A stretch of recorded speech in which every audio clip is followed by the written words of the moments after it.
Irani ka një histori të gjatë të përfshirjes në sulme të sigurisë kibernetike dhe sipas disa statistikave, renditet i pesti midis kombeve të njohura për shënjestrimin e kundërshtarëve të tyre përmes luftës kibernetike.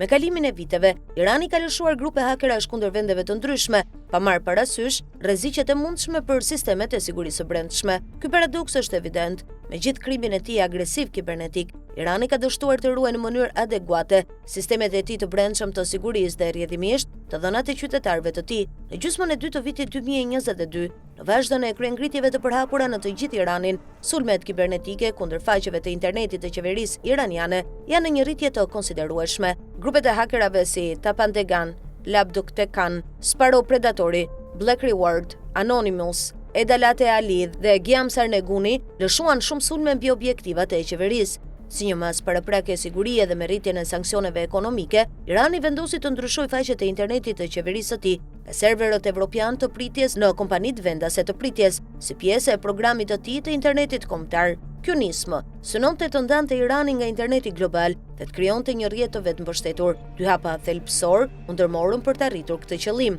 E para, të gjitha faqet e internetit të qeverisë që kontrolloheshin nga shteti u zhvendosën nga servera europian dhe amerikan të pritjes në servera vendos të pritjes. E dyta, qasja për zgjedhur websajte të kontrolluara nga shteti ishte e kufizuar në internet kombëtar, duke i bërë ato të paarritshme nëpërmjet internetit global. Si rezultat, vetëm një pjesë e vogël e websajteve të ministrisë mbetën të aksesueshme në internetin global. Këto masa u miratuan për të arritur disa avantazhe, si për shembull reduktimi i cënueshmërisë ndaj sanksioneve ekonomike dhe ulja e rrezikut të sulmeve kibernetike nga aktorë të jashtëm. Megjithatë, mungesat kritike në infrastruktura vendase të pritjes, së bashku me sistemet e cënueshme të menaxhimit të përmbajtjes, i lan këto sisteme të ndjeshme ndaj hakerimit nga brenda. Disa faktorë kontribuojnë në infrastrukturën e papërshtatshme të sigurisë kibernetike të Iranit. Irani gjithashtu duhet jetë më transparent në lidhje me sulmet. Mohimet fillestare të qeverisë për sulmet shërbyen vetëm për të nxitur spekulime dhe mosbesim, shkruan Post News.